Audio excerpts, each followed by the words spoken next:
A wind that tastes of ancient stone coils around the highest places of Terra, where sunlight breaks in thin, brittle beams through the poisoned haze. Amidst the gilded forest of the Imperial Palace's towers, there is one that refuses the sun. A single needle of night, taller than many hive spires, pushes beyond the thinning clouds, its flanks swallowing light and giving nothing back. This is the Tower of Heroes. Those who pass beneath its shadow in the lower precincts swear they feel a cold press upon the soul, as if the weight of uncounted deaths is borne upon its stone. At its summit, half buried in incense fog and the shuddering hymns of wind over steel, rests the bell of lost souls. No bronze, no gold adorns it. Its skin is the dull, time-stained face of iron that has endured more centuries than even the most venerable custodian could recall. Yet every inch of that surface is scored and filled with sigils, hexagrammatic wards whose meaning would break the mind of any but the Emperor's most disciplined scholars. They coil and spiral like scars in metal, some so deep that they seem to breathe shadow. When starlight falls upon the bell at night, the runes drink it greedily, leaving the great shape in an unbroken gloom. The belfry itself is no mere housing but a cathedral in the sky. Flying buttresses of black adamantium arc outward to meet the tower walls, supporting the enormous frame that cradles the bell. The mechanisms, older than any forge world that still breathes, form a lattice of cogs, gears, and counterweights, vast enough for a man to walk between their teeth. Each length of chain that would pull the great clapper is thick as a gunship's hull plating, its links oiled with mixtures derived from recipes kept in sealed mechanicus reliquaries. Hundreds dwell here, though none may call it home. Men and women chosen from Terra's countless billions are sworn into service as bellwrights, a calling that consumes every breath until death takes them. Among them are servo-augmented attendants who never leave the upper reaches, their lives bound to the unending task of polishing, inspecting, and tuning the sacred mechanisms. Others are parchment-skinned scribes, their hands stained with oils, who record in endless ledgers the minutiae of each inspection and the passing of each day without a toll. Every stone block and steel girder in this place hums faintly. It is not the wind alone, nor the deep, constant tremor of the palace's vast arteries beneath. Those who have served here long enough claim the tower remembers every note the bell has ever given, that the sound lingers within the matter itself, inaudible yet waiting, a pressure against the ear that can make sleep uneasy. In the silence between tollings, the Tower of Heroes feels alive in its stillness, as though it listens to the world and decides when it will speak again. Above all things, the Bell of Lost Souls is patient. It can wait decades, centuries, for the moment it is needed. And when that moment comes, its voice will roll out across the Throneworld like the judgment of an ancient god. Until then, it stands here in shadow, watching the light play on the other spires, unblinking. The day the Bell of Lost Souls prepares to speak, the Tower of Heroes becomes a wound in the palace's rhythm. From its lowest levels to the belfry itself, the air thickens with a charge that prickles at the skin. Orders move faster, guards double their posts, and the hidden arteries of the palace divert entire processions of workers and dignitaries away from the black spire's shadow. No one unbidden is permitted near the sanctum, not even those whose duties have carried them there 1,000 times before. In the echoing chambers beneath the bell, sealed doors of adamantine grind into place. Great blast shutters the thickness of fortress walls lock over viewing galleries, and the antechambers that serve the tower's staff become silent shelters. Those who tend the belfry have long since learned that even the first stroke can rupture lungs and burst vessels in the ear if heard too near. To remain in the open when it tolls is to invite death not through violence, but through the very weight of sound. When the machinery is woken, it is not swift. 8 solar hours may pass between the first ceremonial key turning in the control sanctum and the final release of the clapper's chain. Deep within the belfry's floor, linkages thicker than aqueduct pipes creak and shudder into motion. The sound they make is less like metal on metal and more like the groan of tectonic plates shifting far beneath the world's skin. The bellwrights chant as they work, their voices swallowed by the chamber's size, their incense burning in spirals that hang unmoving in the stillness. When the clapper finally swings, The first impact is not heard. It is felt. A tightening in the ribs, a sudden weight in the air, a sensation like the atmosphere itself, bending under the will of an unseen power. Then the sound comes. It is a note and a scream, a single pure vibration layered with harmonics that seem to weep and rage all at once. The runes blaze faintly, visible even in full daylight, as if the sound calls something older and greater to the surface. That sound does not stop at the palace walls.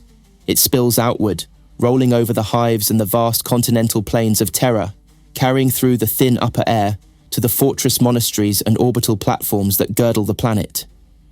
In the cities, work stops. In the streets, people turn their faces skyward as though the bell might be seen if only they looked hard enough. Even the most faithless among them feel it, a weight upon the soul, the sudden clarity that someone of immeasurable worth has been taken from the Emperor's realm. Within the Sanctum Imperialis, the Adeptus Custodes stand unmoving in their golden ranks, but there are those among the serfs who swear they have seen the light change upon the golden throne in such moments. Whispers, never written, cling to the notion that the Emperor himself hears, and that the resonance draws from him a single tear. For most, such a belief is enough to bow their heads where they stand, offering silent tribute to a name they will never know. Those whose names earn the peal are not simply warriors. They are pillars in the architecture of the Imperium, men and women whose deeds have bent the course of campaigns, whose survival once seemed as inevitable as the turning of Terra itself. Their deaths are not the anonymous tally of war. They are events, moments that echo far beyond the battlefields where they fall. The decision to ring the Bell of Lost Souls belongs to no single office. It is the province of the High Lords of Terra, deliberated in chambers where the banners of 1,000,000 crusades hang like silent witnesses. There is debate, often fierce, for the tolling is not given lightly. Each strike is a statement to the Imperium entire, that one of its greatest lights has been extinguished. For many, the honor comes only after a lifetime of unbroken service. For others, it arrives in recognition of a single act so vast in consequence that the galaxy itself seems altered by it. In the latter years of the 41st millennium, one of the most mourned such ringings came with the loss of the Firehawks chapter. Declared lost to the warp in the year 963 of that millennium, their fate sealed beyond even the hopes of the Librarius, the High Lords decreed a toll for each Astartes soul consumed by the Immaterium. That day, the bell rang 1,000 times. The city void of the palace trembled with each peal, and those who lived through it speak of feeling the sound still in their bones decades later. It was as though the planet itself grieved alongside its emperor. Among the rarest dispensations is that granted to the Grey Knights. In all the galaxy, they alone among the Adeptus Astartes are the Emperor's direct genetic heirs, his psychic sons, born in secrecy and sworn to a war unrecorded in most Imperial annals. When one of these warriors falls, the Bell of Lost Souls rings once, without fanfare, without public naming. Most who hear it will never know whose passing it marks. Yet for the Brothers of Titan, it is the purest tribute they will ever receive, for their victories cannot be celebrated in song or record. The peal becomes their eulogy, and Terra itself becomes the mourner. Each toll is a story sealed within sound, a fortress broken so others might live, a last stand that bought an army time to flee, a duel in which the greatest of the Emperor's champions fell with their foe's blood upon their blade. There are archives, hidden deep within the palace, where these tales are written in script so fine it can only be read with augmetic sight. Few will ever enter those vaults. Fewer still will understand that the bell is more than a memorial. It is a weapon of memory, ensuring that the Imperium never forgets the cost of its survival. Around the Tower of Heroes, vigilance is a living thing. Not a season passes without inspection of the wards, not a day without patrols that trace the tower's shadow from base to summit. The Adeptus Custodes keep the highest watch, their gilded forms sometimes glimpsed upon the belfry's terraces, more often unseen, woven into the black stone's secrets. Each is sworn not only to the Emperor's person, but to the protection of the relics bound to his will, and the Bell of Lost Souls is counted among the most sacred. Beneath them operate the hidden networks of the Adeptus Arbites and the shadow arms of the Inquisition, each with their own contingent stationed to counter threats that might come in disguise. The bell is no mere ornament. In the wrong hands, a toll could send ripples of fear or false mourning through the Imperium's heart, shaking trust in ways even a planetary invasion might not. Sabotage is considered not just heresy, but an act of galactic treason, punishable by annihilation of bloodline and erasure from the records. The Bellrights, those mortal souls bound to its maintenance, live their entire lives under oath, their identities erased from any civil registry upon appointment. Some are recruited from the ranks of palace servants, chosen for precision of craft and incorruptible demeanor. Others are taken from the Schola Progenia, their youth bound to the tower's quiet rituals. Each is trained not merely in the operation of the bell's arcane machinery, but in the preservation of its sanctity. They handle tools made from the same ore as the bell itself, and their work is watched by servo skulls keyed to the custode's private channels. Around the periphery of the belfry are layered defences invisible to the untrained eye. Grav lifts that reach the upper tiers require gene-coded seals. Access corridors are interlaced with pressure wards and auspex fields, tuned to detect even the faintest warp taint. In the event of breach, entire sections of the tower can be sealed in slabs of ceramite and adamantium, entombing intruders where they stand. More than once, intruders have been found years later, their bodies mummified in their own armor, their intrusion unmarked in any public record. For the custodians of silence, there is no glory in their charge, only the certainty that the bell will speak only when it must, and never when it should not.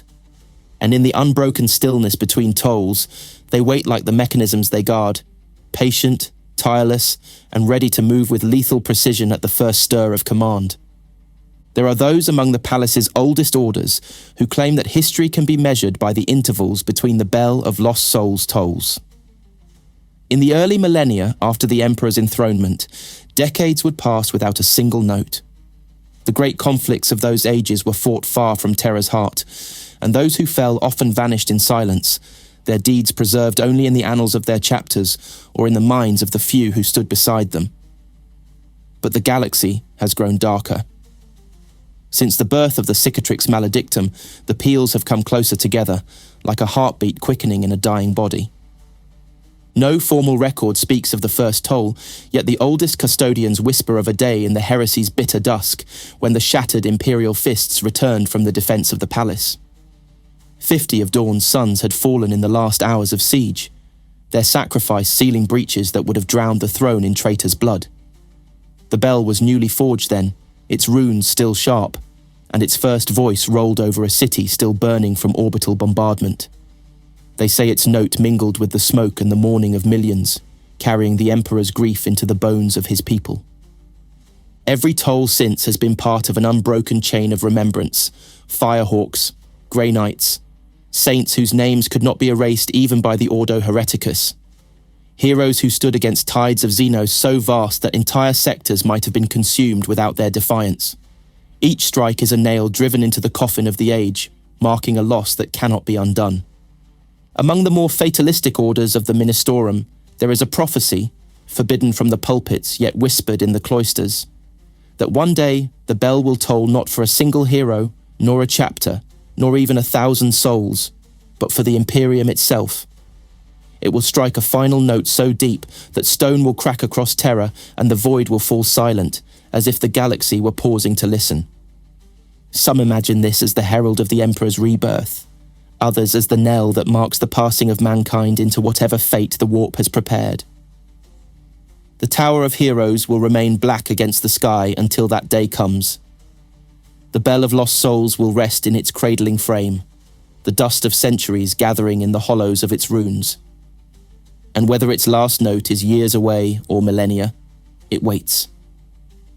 Because a relic that has learned to speak only in moments of greatest loss has also learned the deepest truth of all, that the final toll always comes.